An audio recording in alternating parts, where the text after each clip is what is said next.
Breaking news, pay scale নিয়ে IMF এবং প্রধানমন্ত্রীর বৈঠক শেষে কি বললেন প্রধানমন্ত্রী তারেক রহমান? তো দর্শক, নবম পে স্কেলের আজকের গুরুত্বপূর্ণ নিউজটি আপনি যদি একজন সরকারি কর্মচারী হয়ে থাকেন তাহলে শেষ পর্যন্ত দেখুন, আর শুরুতেই এই চ্যানেলটি সাবস্ক্রাইব করে রাখুন নবম পে স্কেলের সকল নিউজ সবার আগে পেতে। আজ মঙ্গলবার প্রধানমন্ত্রী তারেক রহমান ও আন্তর্জাতিক মুদ্রা তহবিল আইএমএফের উচ্চ পর্যায়ের প্রধানের মধ্যে অনুষ্ঠিত হয় গুরুত্বপূর্ণ বৈঠক। দেশের সামষ্টিক অর্থনৈতিক পরিস্থিতি, ক্রমবর্ধমান মুদ্রাস্ফীতির চাপ, রাজস্ব আদায়ের মন্থর গতি এবং সরকারি কর্মচারীদের জীবনযাত্রার মান, এই চারটি গুরুত্বপূর্ণ বিষয়কে কেন্দ্র করেই এই উচ্চ পর্যায়ে বৈঠক। প্রধানমন্ত্রী আইএমএফ প্রতিনিধিকে স্পষ্ট ভাষায় বলেন, নিত্যপণ্যের অস্বাভাবিক মূল্যবৃদ্ধিতে নিম্ন ও মধ্যম আয়ের কর্মচারীদের সংসার চালানো দিন দিন দুরূহ হয়ে পড়েছে। তিনি জানান, বর্তমান নির্দিষ্ট বেতন কাঠামোয় সংসার চালানো প্রায় অসম্ভব হয়ে উঠেছে এবং একটি নতুন ও আধুনিক পে স্কেল ঘোষণা করা সরকারের নীতিগত অবস্থানের জায়গা থেকে অত্যন্ত জরুরি হয়ে দাঁড়িয়েছে। তবে প্রধানমন্ত্রীর জোরালো যুক্তি ও সদিচ্ছার বিপরীতে আইএমএফ প্রতিনিধি দেশের সার্বিক সামষ্টিক অর্থনীতির এক ভিন্ন ও কঠোর চিত্র তুলে ধরেন। তারা প্রধানমন্ত্রীকে যুক্তি প্রদর্শন করে জানান যে এই মুহূর্তে একটি পূর্ণাঙ্গ পে স্কেল ঘোষণা ও বাস্তবায়ন করা দেশের সামগ্রিক অর্থনীতির স্থিতিশীলতার জন্য চরম ঝুঁকিপূর্ণ হতে পারে। আইএমএফ প্রতিনিধি দেশের বৈশ্বিক মুদ্রার রিজার্ভ, রাজস্ব আদায়ের ধীর গতি এবং মুদ্রাস্ফীতির বর্তমান হার বিশ্লেষণ করে মত প্রকাশ করেন যে বাজারে এখনই বিপুল পরিমাণ নতুন অর্থ সরবরাহ করা হলে তা পরিস্থিতিকে আরও জটিল ও অনিয়ন্ত্রিত করে তুলবে। তারা স্পষ্ট করেন যে সরাসরি বেতন বাড়ালে বাজারে নতুন করে মুদ্রাস্ফীতি দেখা দিবে এবং নিত্য প্রয়োজনীয় পণ্যের দাম আরও বেড়ে যাবে, যার ফলে দিন শেষে কর্মচারীরা প্রকৃত কোনো সুফল পাবেন না। দীর্ঘ এই আলাপে দুই পক্ষ চারটি ঐতিহাসিক সিদ্ধান্তে উপনীত হন। প্রথম সিদ্ধান্ত, আইএমএফের পরামর্শে নতুন পে স্কেল এখনই কার্যকর না করার সিদ্ধান্ত গৃহীত হয়েছে। আইএমএফ নতুন পে স্কেল এখনই কার্যকর না করে আরও কিছুটা সময় নেওয়ার জন্য প্রধানমন্ত্রীকে সুনির্দিষ্ট অনুরোধ ও তাগিদ জানায়। এই অনমনীয় অবস্থানের কারণে নতুন পে স্কেলের চূড়ান্ত ঘোষণা কিছুটা পিছিয়ে দেওয়ার সিদ্ধান্ত গৃহীত হয়। দ্বিতীয় সিদ্ধান্ত, পে স্কেল চূড়ান্ত হওয়ার আগ পর্যন্ত কর্মচারীদের জন্য বিশেষ রেশন কার্ড চালু করার সিদ্ধান্ত নেওয়া হয়েছে। আইএমএফ প্রতিনিধি পরামর্শ দেন যে নগদ অর্থ বাড়িয়ে একবারে পে স্কেল দেওয়ার চেয়ে এই মুহূর্তে সরকারি কর্মকর্তা কর্মচারীদের জন্য আপকালীন বা সাময়িক ব্যবস্থা হিসেবে বিশেষ রেশন সুবিধা চালু করা অনেক বেশি যুক্তিযুক্ত। এর আওতায় চাল, ডাল, তেল, চিনি সহ নিত্য প্রয়োজনীয় পণ্য ভর্তুকি মূল্যে সরবরাহ করা হবে।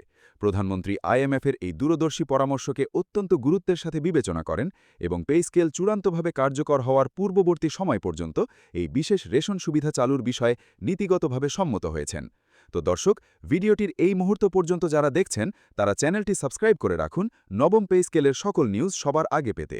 তৃতীয় সিদ্ধান্ত, নতুন পে স্কেল পুরোপুরি বাস্তবায়নের জন্য একটি পরিমার্জিত সময়সীমা বা বাস্তবসম্মত রোডম্যাপ নির্ধারণ করা হয়েছে। আইএমএফের পক্ষ থেকে সময় নেওয়ার অনুরোধ জানানোর পর প্রধানমন্ত্রী দেশের অভ্যন্তরীণ অর্থনৈতিক সংস্কার এবং রাজস্ব বৃদ্ধির জন্য সরকারের একটি সুনির্দিষ্ট পরিকল্পনা তুলে ধরেন। উভয় পক্ষের সার্বিক আলোচনার পর সিদ্ধান্ত নেওয়া হয় যে সরকার আগামী কয়েকটি ত্রৈমাসিকে দেশের রাজস্ব আদায়ের পরিধি ও সক্ষমতা উল্লেখযোগ্যভাবে বাড়াতে কঠোর পদক্ষেপ গ্রহণ করবে। কর ব্যবস্থার দ্রুত আধুনিকায়ন, কর ফাঁকি কঠোরভাবে রোধ এবং সরকারি অনুৎপাদনশীল খাতের অপ্রয়োজনীয় ব্যয় সংকোচনের মাধ্যমে যখন একটি শক্তিশালী তহবিল গঠিত হবে, ঠিক তখনই নতুন পে স্কেলটি আনুষ্ঠানিকভাবে কার্যকর করা হবে। আইএমএফের পরামর্শ অনুযায়ী এই মধ্যবর্তী সময়টাতে সরকার সার্বিক অর্থনৈতিক স্থিতিশীলতা ফিরিয়ে আনার ওপর সর্বোচ্চ জোর দেবে। চতুর্থ সিদ্ধান্ত, সরকারি প্রশাসনের কাজের গতিশীলতা, স্বচ্ছতা এবং এই নতুন পে স্কেলের সাথে কর্মচারীদের ব্যক্তিগত কর্মদক্ষতার সরাসরি সংযোগ ঘটানোর বিষয়টি নিয়ে সিদ্ধান্ত গৃহীত হয়েছে।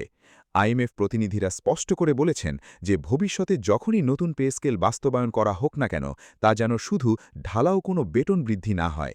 এ প্রেক্ষিতে ফোনালাপে সর্বসম্মত সিদ্ধান্ত গৃহীত হয় যে সরকারি খাতের সার্বিক সংস্কারের অংশ হিসেবে একটি অত্যন্ত আধুনিক ও কঠোর মূল্যায়ন পদ্ধতি চালু করা হবে। এখন থেকে শুধু নিয়মমাফিক বার্ষিক স্বয়ংক্রিয় বেতন বৃদ্ধির প্রথা ভেঙে কর্মচারীদের পারফরম্যান্স, পেশাদারিত্ব ও সততার উপর ভিত্তি করে অতিরিক্ত আর্থিক সুযোগ সুবিধা নির্ধারণ করা হবে।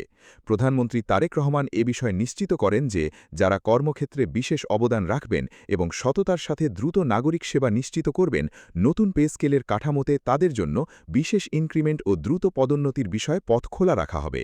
তিনি স্পষ্ট ভাষায় বলেন, সরকারি কর্মচারীদের আর্থিক স্বস্তি দেওয়ার পাশাপাশি তাদের কর্মদক্ষতা ও সততা বাড়ানোর ওপরও সমান গুরুত্ব দেওয়া হচ্ছে। এই বৈঠকের সার্বিক চিত্র থেকে এখন এই কথা স্পষ্ট যে সরকার কর্মচারীদের সুযোগ সুবিধা বাড়াতে সর্বোচ্চ আন্তরিক হলেও দেশের সার্বিক অর্থনৈতিক স্থিতিশীলতা রক্ষায় এবং আইএমএফের বিশেষ পরামর্শে এখনই হুট করে পে স্কেল না দিয়ে আপাতত রেশন সুবিধার মাধ্যমে পরিস্থিতি সামাল দেওয়ার পথে হাঁটছে দেশের শীর্ষ প্রশাসন। নতুন পে স্কেল কার্যকর হতে আরও কয়েক মাস অপেক্ষা করতে পারে, তবে প্রধানমন্ত্রী আশ্বস্ত করেছেন যারা সৎ ও দক্ষ তাদের জন্য নতুন কাঠামোয় থাকছে বিশেষ আর্থিক সুবিধা ও দ্রুত পদোন্নতির পথ। আপাতত রেশন সুবিধার মাধ্যমেই কর্মচারীদের জীবনযাত্রার ব্যয় কমানোর চেষ্টা করছে সরকার। আজ মঙ্গলবারের এই বৈঠক স্পষ্ট বার্তা দিয়েছে পে স্কেল আসছে, কিন্তু সময় নিয়ে, পরিকল্পনা নিয়ে। কর্মচারীদের জন্য আপাতত রেশন সুবিধা আর ভবিষ্যতে পারফরম্যান্স ভিত্তিক বেতন কাঠামো। সরকার কর্মচারীদের স্বার্থে আন্তরিক, কিন্তু আইএমএফের কঠোর শর্ত ও দেশের অর্থনৈতিক বাস্তবতায় এখনই পূর্ণাঙ্গ পে স্কেল দেওয়া সম্ভব নয়। তো দর্শক, নবম পে স্কেলের যে কোনো গুরুত্বপূর্ণ নিউজ সবার আগে পেতে অবশ্যই এই চ্যানেলটি সাবস্ক্রাইব করে রাখুন।